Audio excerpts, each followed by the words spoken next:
si balɗe sappo sakkitore ɗen ka suumoye naati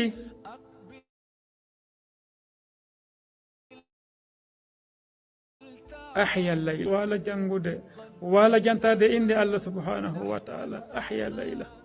wa ayqadha ahla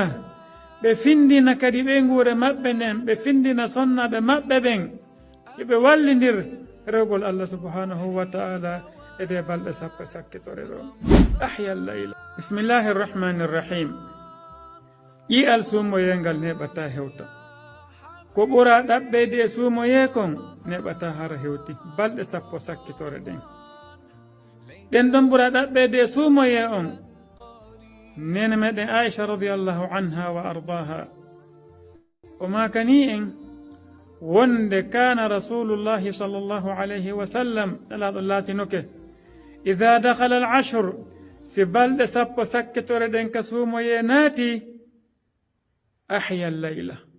o wurnay jemma on o wala juulude o wala jangude wala jantade inde Allah subhanahu wa ta'ala ahya layla wa ayqadha ahla ɓe findina kadi ɓe nguure maɓɓe nden ɓe findina sonnaɓe maɓɓe ɓen yoɓe wallidir rewgol Allah subhanahu wa ta'ala e de balɗe sappo sakkitore ɗo ahya layla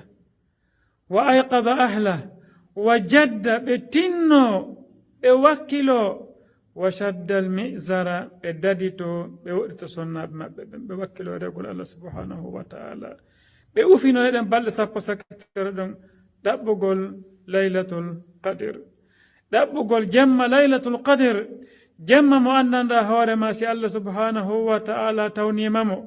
o okkete baraji aadenjo rewɗo Allah lebbi wulure ko duuɓi 80 e lebbi e ko fawi wata on jemma ɗon laawoma